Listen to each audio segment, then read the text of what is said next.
Soyez les bienvenus sur le plateau télé des Journées francophones de radiologie, édition 2022. Et j'ai le plaisir de vous présenter mon invité. Docteur Nadia Pitagorskaya, bonjour. Bonjour. Alors, vous êtes radiologue dans le service de neuroradiologie à l'hôpital de la Pitié-Salpêtrière. Merci d'être sur notre plateau. Nous allons parler des maladies neurodégénératives cérébrales.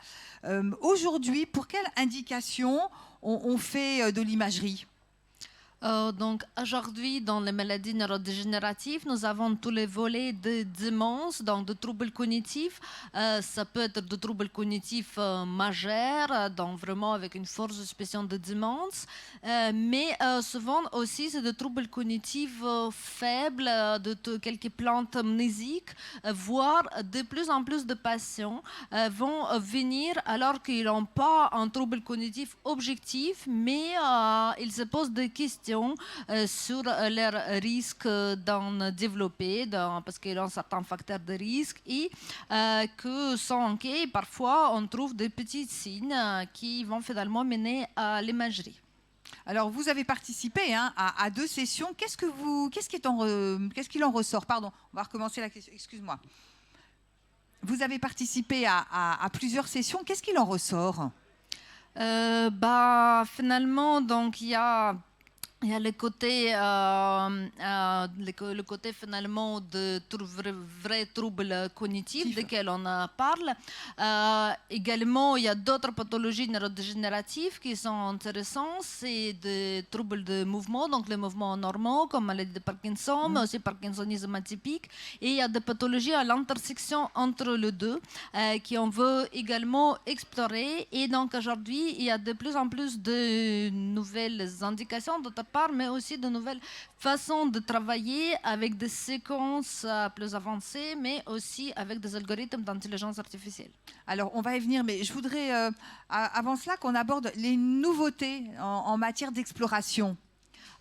Tout à fait. Donc, quelles sont les nouveautés ? D'une part, nous avons de nouvelles séquences IRM qui sont plus précises. Donc, on peut avoir, par exemple, une meilleure segmentation, une meilleure visualisation de certaines structures.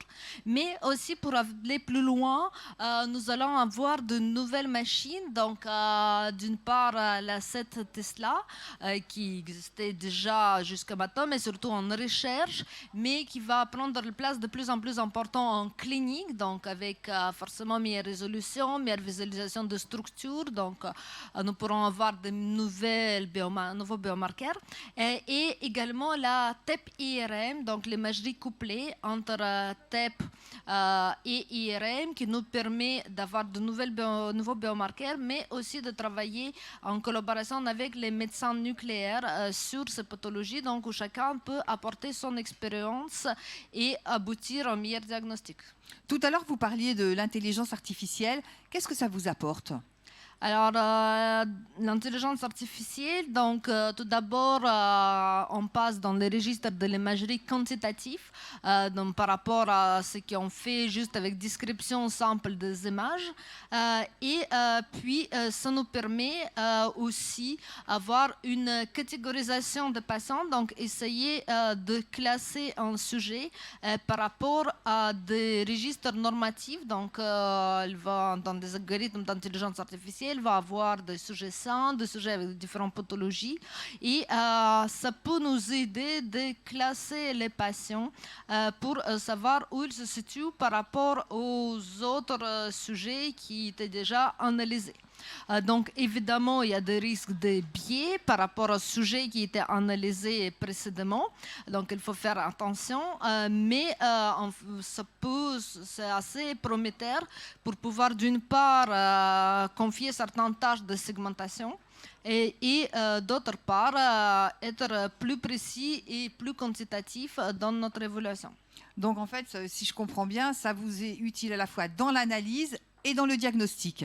Oui, tout à fait. Donc aujourd'hui, on l'utilise plus pour l'analyse. Finalement, on n'utilise pas encore beaucoup pour le diagnostic. Ça reste indicatif. Évidemment, ça, à un moment, ça ne va pas remplacer les radiologues ou les cliniciens pour poser le diagnostic. Ça va nous suggérer par rapport à tel et tel volume, par rapport à telle atrophie, les patients peuvent se situer plutôt de ce côté-là ou de ce côté-là. Et ça peut nous donner des valeurs quantitatives pour pouvoir suivre les patients. Par exemple, une atrophie hippocampique, ça va être 5% par an. Mais à l'œil, c'est quelque chose d'extrêmement difficile à voir. Donc, quand on est quantitatif, ça va nous aider aussi sur ce plan-là.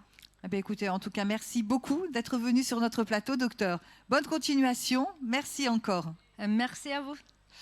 Quant à moi, je vous remercie de nous avoir suivis. Restez avec nous, puisque d'autres entretiens suivent.